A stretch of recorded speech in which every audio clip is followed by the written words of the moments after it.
பாதாள உலகில் 18 பெண்கள், வெளியான அதிர்ச்சி தகவல்கள். முஸ்லிம் பெயர்களில் உலாவும் தமிழர்கள், செவ்வந்தி விவகாரத்தில் மறைக்கப்படும் மர்மம். தமிழ் மக்கள் பேரவையின் புரிந்துணர்வு ஒப்பந்தத்தின் பிரகாரமே செயல்படுகின்றோம், சுரேஷ் பிரேமச்சந்திரன் தெரிவிப்பு. இலங்கையில் மரண தண்டனைக்காக காத்திருக்கும் நூற்றுக்கணக்கான கைதிகள்.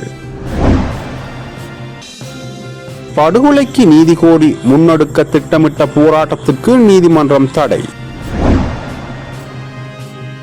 செப்டம்பர் வரை இலங்கை தொடர்பில் ஐநாவிடம் மொத்தமாக 1,12,348 ஆதாரங்கள். சோமரத்ன ராஜபக்சவின் சத்திய கடதாசி ஆதாரங்களை திரட்டும் அதிகாரிகளிடம் கையளிப்பு.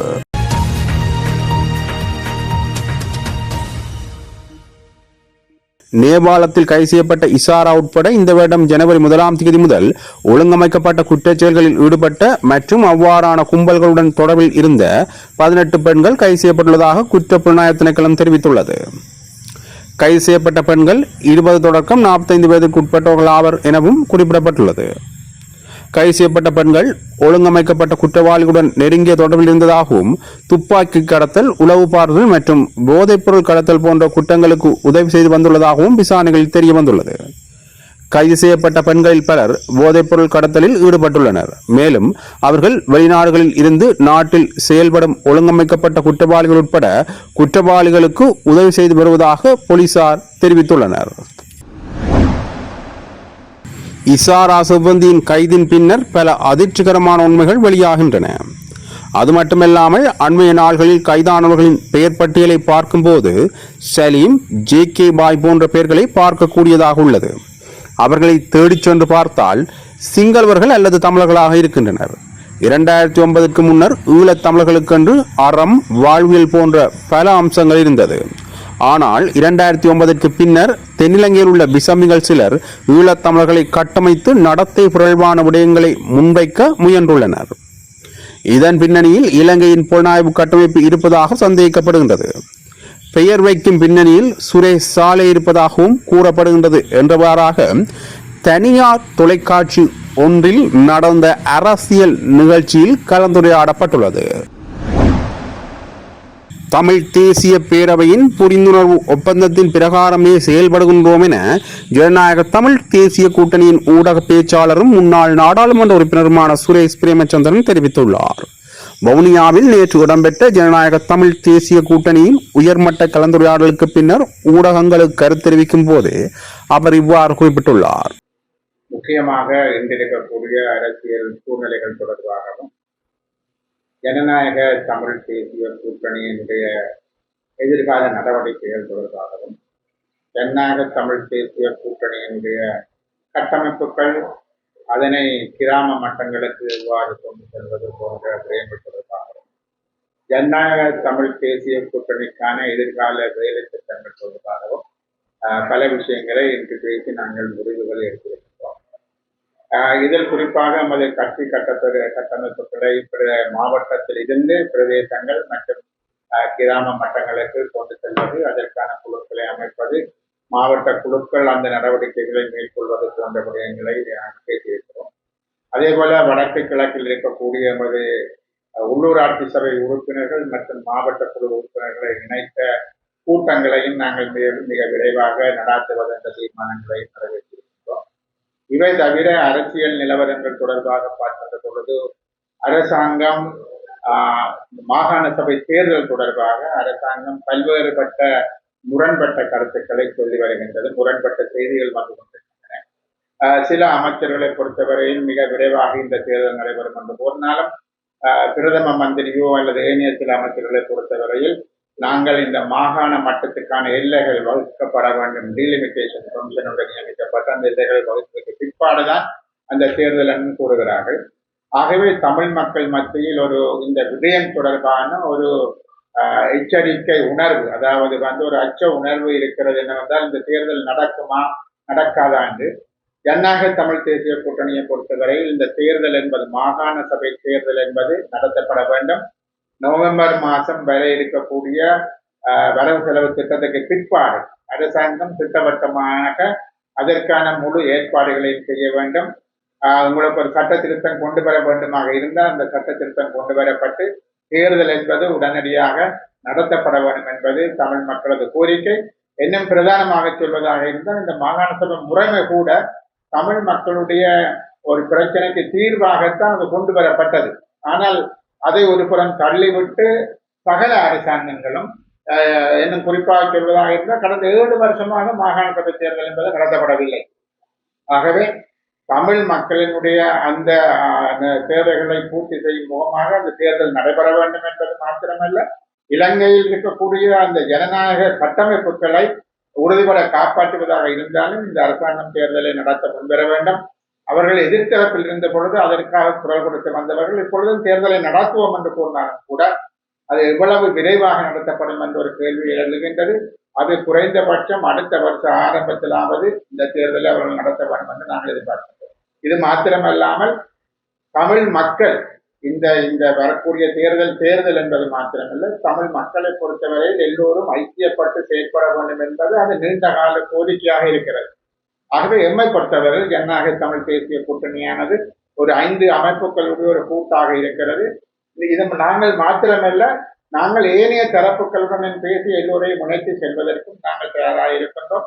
ஆகவே இன்று இருக்கக்கூடிய சூழ்நிலையில் நிச்சயமாக வடக்கு கிழக்கு மாகாணங்களை பொறுத்தவரையில் தமிழ் மக்கள் தமது உயிர்களை லட்சக்கணக்கான உயிர்களை கொடுத்து எடுத்த இந்த மாகாண சபை முறைமை என்பது அவர்கள் வசம் செல்ல வேண்டும். அவர்கள் தம்மை தாமே ஒரு நிர்வகிக்கக்கூடிய ஆளக்கூடிய ஒரு சூழல் ஏற்படுத்தப்பட வேண்டும்.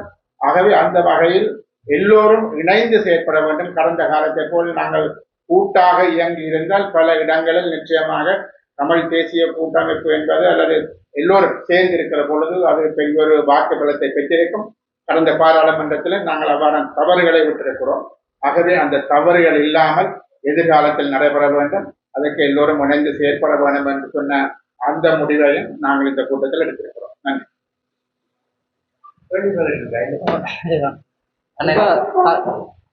தமிழ் தேசிய பேரவையில் இப்பவும் அந்த கொள்கை அளவிலான ஒப்பந்தத்தில் இப்பவும் நீங்கள் இருக்கிறீர்களா? நீங்களாக விலக்கு சென்றுள்ளீர்கள் என்று கயந்திரம் நாங்களும் விலக்கு சென்றதாக அவர் சொல்லவில்லை. விலக்கு சென்றதாக தான் கருதுவதாகத்தான் சொல்லியிருக்கிறார்.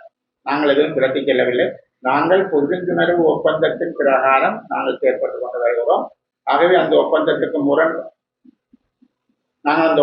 முரண்பாடாக நாங்கள் எதுவும் செய்யவில்லை. நிச்சயமாக அவர்கள் உத்தியோகபூர்வமாக நாங்கள் விளக்கினதாக அவரும் அறிவிக்கவில்லை. நாங்கள் விளக்கினதாக நாங்கள் எங்கேயுமே சொன்னதும் கிடையாது. அது நாங்கள் தொடர்பாக அவர்களுடன் பேசுவோம். அதை பேசி ஒரு முடிவுக்கு வருவோம். 13வது திருத்தத்தின் தொடர்பாக நீங்கள் தொடர்ச்சியாக கூட்டங்களை நடத்துவதால் தான் அப்படி இதன்றதாக அவர் அறிவித்துள்ளார். 13வது திருத்தம் தொடர்பாக உங்களுக்கு ஒரு நம்பிக்கை உள்ளது, அது சரியான தீர்வாக இருக்கு? அது இப்ப நாங்க சொல்றது என்னன்னு சொன்னா, அதுதான் இன்றைக்கு இலங்கையினுடைய அரசியல் சாசனத்திலே இருக்கக்கூடிய ஒரு விடயம். அந்த அரசியல் சாசனத்தில் இருக்கக்கூடிய விடயத்தை முழுமையாக அமுல்படுத்தப்பட வேண்டும் என்பது எல்லோருடைய கோரிக்கை. வெறுமனே எங்களுடைய கோரிக்கை மாத்திரமல்ல, தமிழரசு கட்சி அந்த கோரிக்கையை முன்வைக்கின்றது. பல தரப்புகள் அந்த கோரிக்கையை முன்வைக்கின்றது. ஈவன் நீங்கள் சொல்லக்கூடிய தமிழ் தேசிய மக்கள் முன்னணியை சார்ந்தவர்கள் கூட அவ்வாறான தேர்தல் வந்தால் நாங்கள் தேர்தலில் போட்டியிடுவோம் என்று கூறுகிறார்கள். தேர்தலை வைக்கும்படி கோரிக்கை வைப்பது பிழையானது இல்லை என்றும் அவர்கள் கூறுகிறார்கள். ஆகவே பிறகு நீங்கள் இதில் கேட்கறதில் அர்த்தம் இல்லையே. ஆகவே அவர்களும் தான் இந்த கோரிக்கைகளை முன்வைத்துக் கொண்டிருக்கிறார்கள் என்பதுதான் என்னுடைய கருத்து. அதை நாங்கள் அவர்கள் இதில் பிழையாக விளங்கிக் கொண்டால் நாங்கள் அதன் தொடர்பாக அவர்களுடன் பேசுவோம். காரைநகர் பகுதியைச் சேர்ந்த சுரேஷ்குமார் குலதீபா என்ற இளம் குடும்ப பெண்ணின் கொலைக்கு எதிர்ப்பு தெரிவித்து இன்றைய தினம் முன்னெடுக்க திட்டமிடப்பட்டிருந்த கவனஈர்ப்பு போராட்டத்துக்கு நீதிமன்றம் தடை உத்தரவு பிறப்பித்துள்ளது. ஊர்காவல்துறை நீதிமன்றத்தின் தடை உத்தரவு அறிக்கையில் குறிப்பிடப்பட்டுள்ளதாவது, நீதவான் நீதிமன்றம் ஊர்காவல்துறை கண்டன பேரணியை தடை செய்வதற்கான கட்டளை வழக்கிலக்கம் AR 361/25. இந்த வழக்கில் வழக்கு தொடர்பால் மேற்கொள்ளப்பட்ட சமர்ப்பணத்தினையும் தாக்கல் செய்யப்பட்ட அறிக்கை மற்றும் அணைக்கப்பட்ட கடிதத்தையும் ஆராய்ந்து பார்க்கின்ற போது பூநகரி சங்குப்பட்டி பாலத்தின் அருகே சடலமாக கரையொதுங்கிய பிரதீபா சுரேஷ்குமார் என்பவர் படுகொலை செய்யப்பட்டமை தொடர்பிலும் குற்றவாளிகள் அடையாளம் காணப்பட்டு உரிய தண்டனை வழங்கப்பட்டு பாதிக்கப்பட்ட அந்நபரின் குடும்பத்திற்கு நீதி கிடைக்க வேண்டும் எனவும் இவ்வாறான துன்பகரமான சம்பவங்கள் எமது நாட்டில் இடம்பெறுவதனை கண்டித்தும் காரைநகர் பிரதேசபை முன்பாக அமைதியான வழியில் கண்டன பேரணி ஒன்று 19ஆம் தேதி 10ஆம் மாதம் 2025ஆம் தேதி அன்று நடைபெறவுள்ளதாக தெரிவிக்கப்பட்டுள்ளது.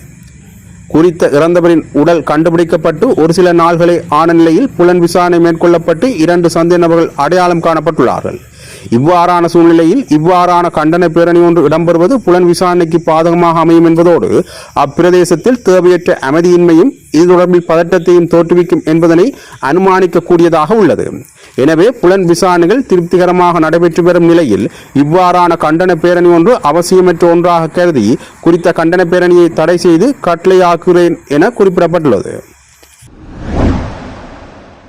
ஐநா மனித உரிமைகள் உயர்ஸ்தானிகர் அலுவலகத்தில் இயங்கி வரும் இலங்கை பொறுப்புக்கூறல் செயல் திட்டத்தினால் இலங்கையில் இடம்பெற்ற மீறல்கள் தொடர்பில் கடந்த செப்டம்பர் 1ஆம் தேதி வரையான காலப்பகுதியில் மொத்தமாக 1,12,348 ஆவணங்கள் திரட்டப்பட்டுள்ளன. அவற்றில் 7,459 ஆவணங்கள் திறந்த மூலங்களிலிருந்து கிடைக்கப்பெற்றவையும் 1,04,889 ஆவணங்கள் இரகசிய மூலங்களில் இருந்து கிடைக்கப்பெற்றவையும் ஆகும். இந்த ஆவணங்கள் அனைத்தும் மிக பாதுகாப்பான டிஜிட்டல் ஆதார திரட்சி கட்டமைப்பினூடாக பேணப்படுவதாகவும் இவற்றில் மீறல்களுக்கான பொறுப்பாளிகளுடன் தொடர்புடைய ஆவணங்கள் ஒப்பீட்டளவில் குறைவாகவே இருப்பதாகவும் இலங்கை பொறுப்புக்கூறல் செயல் திட்டம் தெரிவித்துள்ளது. ஐக்கிய நாடுகள் மனித உரிமைகள் பேரவையில் கடந்த 2021ஆம் ஆண்டு இலங்கை தொடர்பில் நிறைவேற்றப்பட்ட தீர்மானத்துக்கு அமைவாக ஐக்கிய நாடுகள் மனித உரிமைகள் உயர்ஸ்தானிகர் அலுவலகத்தினால் இலங்கை பொறுப்புக்கூறல் செயல் திட்டம் எனும் நடவடிக்கை முன்னெடுக்கப்பட்டு வருகின்றது. இச்செயற்திட்டத்தின் ஓரங்கமாக இலங்கையில் கடந்த காலங்களில் இடம்பெற்ற மனித உரிமை மற்றும் மனித குலத்திற்கு எதிரான மீறல்கள் தொடர்பில் ஆதாரங்கள் சேகரிக்கப்பட்டு உரியவாறு மதிப்பீடு செய்யப்பட்டு சர்வதேச நியாயாதிக்கத்தின் கீழான வழக்கு தொடர்கள் தேவைப்பாடுகளுக்காக உரியவாறு களஞ்சியப்படுத்தப்பட்டு வருகின்றன. அதன்படி இலங்கை பொறுப்புக்கூறல் செயல் திட்டத்தின் கீழ் இயங்கும் ஆதாரங்களை திரட்டும் செயல்முறையின் ஊடாக இலங்கையில் இடம்பெற்ற மீறல்கள் தொடர்பில் கடந்த செப்டம்பர் மாதம் 1ஆம் தேதி வரையான காலப்பகுதியில் 1,12,348 ஆவணங்கள் திரட்டப்பட்டுள்ளன. இவற்றில் 78,151 ஆவணங்கள் இலங்கை தொடர்பான ஐநாவின் முன்னைய விசாரணை அறிக்கைகளில் இருந்தும் 34,197 ஆவணங்கள் இலங்கை பொறுப்புக்கூறல் செயல் திட்டத்தினாலும் திரட்டப்பட்டவையாகும். மேற்குறிப்பிட்ட ஆவணங்களில் மீறல்கள் பற்றிய தகவல்கள், ஆதாரங்கள், சிவில் அமைப்புகளின் அறிக்கைகள், நேர்காணல்கள், அறிக்கைகள், காணொளிகள், புகைப்படங்கள் என்பன உள்ளடங்குகின்றன.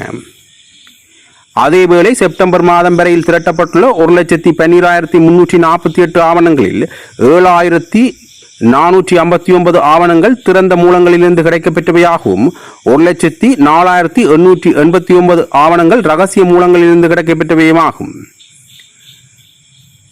அத்தோடு இரகசிய மூலங்களிலிருந்து கிடைக்கப்பெற்ற 1,04,889 ஆவணங்களில் 0.5% நேர்காணல்கள் மற்றும் சாட்சியங்களின் வாக்குமூலங்களும் 1.3% சம்பந்தப்பட்ட தரப்பினரிடமிருந்து பெற்ற தரவுகளும் 1.9% நீதிமன்ற ஆவணங்களும் 23.2% சம்பந்தப்பட்ட தரப்பினரிடமிருந்து பெற்ற அறிக்கைகளும் 27.6% மின்னஞ்சல் கடிதங்கள் கூட்ட அறிக்கைகள் உள்ளிட்ட ஏனவையும் 45.5% பாதிக்கப்பட்ட தரப்பினரால் சமர்ப்பிக்கப்பட்டவையும் ஆகும்.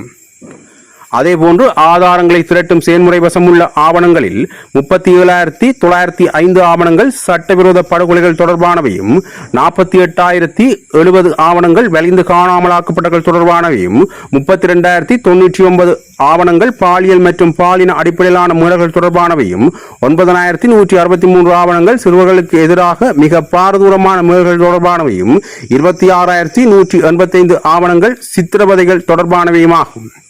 இந்த ஆவணங்கள் அனைத்தும் மிக பாதுகாப்பான டிஜிட்டல் ஆதார திரட்சி கட்டமைப்பினூடாக பேணப்படுவதாக இலங்கை பொறுப்புக்கூறல் செயல் திட்டம் தெரிவித்துள்ளது. அது மாத்திரமின்றி இந்த ஆவணக்களஞ்சியம் பாதிக்கப்பட்ட தரப்பினரை மையப்படுத்தியதாக அமைந்திருப்பதாகவும் மீறல்களுக்கான பொறுப்பாளிகளுடன் தொடர்புடைய ஆவணங்கள் ஒப்பீட்டளவில் குறைவாக இருப்பதாகவும் அச்செய்திட்டம் சுட்டிக்காட்டியுள்ளது.